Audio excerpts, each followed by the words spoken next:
Avec Photoshop CS6, vous pouvez créer et manipuler vos documents et fichiers à l'aide de divers éléments, tels que des panneaux ou encore des barres, des fenêtres, etc. etc.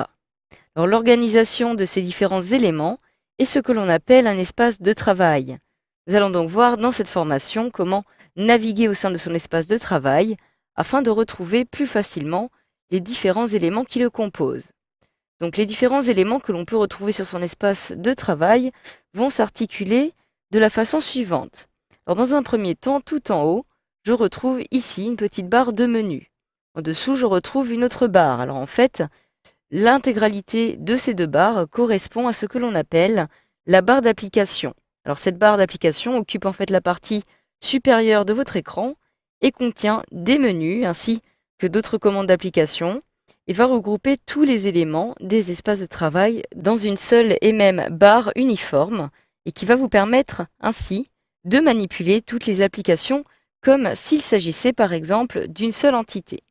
Donc par exemple, si je retrouve cette petite barre de menu et que je souhaite accéder aux fonctionnalités spécifiques relatives au texte, il me suffit de me rendre dans le menu texte. Je clique sur texte et je peux donc accéder à ces différentes fonctionnalités. À droite, si je souhaite accéder aux fonctionnalités relatives aux filtres, je peux me rendre dans filtre, etc., etc. Donc maintenant, au centre, en dessous, vous retrouvez ici votre espace de travail, la zone sur laquelle vous allez travailler. Donc lorsque vous vous trouvez dans cette zone, comme vous pouvez le voir, je me trouve actuellement sur un document. Mais j'ai en fait deux documents qui sont actuellement ouverts. Alors ces deux documents ouverts vont s'organiser sous forme d'onglets. En effet, je me trouve actuellement sur le document qui apparaît ici de la couleur grise la plus claire. Mais si je souhaite accéder à mon deuxième document qui est ouvert, qui se présente ici sous forme d'onglet, il me suffit tout simplement de cliquer dessus pour pouvoir y accéder. Je clique alors une fois dessus et je viens donc d'accéder à ce document. Si je souhaite accéder au document précédent, il me suffit de cliquer dessus pour basculer à nouveau sur ce dernier.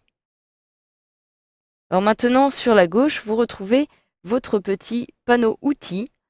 Comme vous pouvez le voir, celui-ci apparaît ici et vous allez pouvoir directement accéder aux outils de votre choix. Donc tous ces derniers sont présents dans cette petite liste et vous pouvez les retrouver puisque ces derniers sont sous forme d'icônes.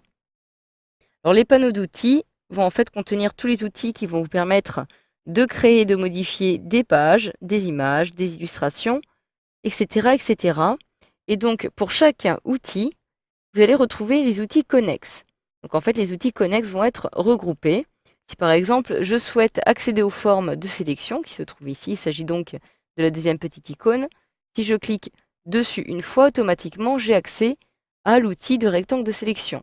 Mais si je souhaite faire apparaître les autres outils connexes, les autres outils qui vont me permettre par exemple de réaliser d'autres sélections possibles, avec des formes, il me suffit de réaliser un clic droit et je retrouve alors, en plus de l'outil rectangle de sélection qui est actuellement coché, je retrouve outil ellipse de sélection, outil rectangle de sélection une rangée ou outil rectangle de sélection une colonne. Donc pour faire apparaître les différents éléments connexes, il vous suffit à chaque fois de réaliser un clic droit sur ces derniers.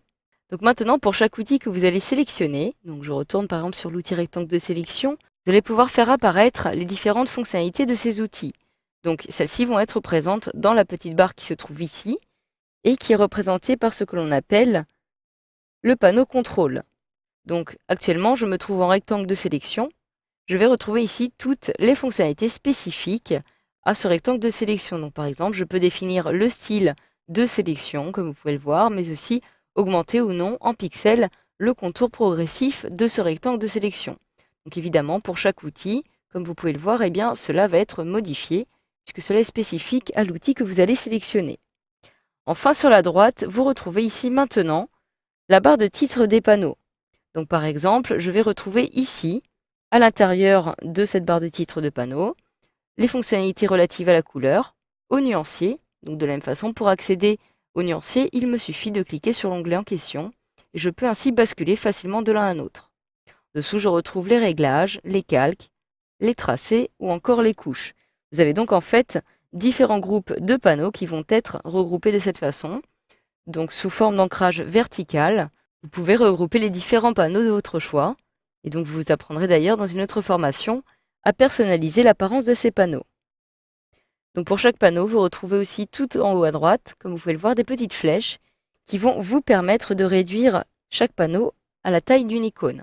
En effet, si je clique sur la petite flèche, je peux réduire les panneaux ou décider de les développer comme ceci directement. Enfin, en dessous, vous retrouvez ici la petite barre d'état qui va vous permettre d'afficher certaines informations, comme ici vous pouvez le voir, par exemple le niveau de zoom ou encore des données relatives à chaque document. Par exemple ici la taille de votre document qui apparaît directement ici. Donc voilà, grâce à cette formation, vous savez désormais maintenant comment naviguer au sein de votre espace de travail sur Photoshop CS6.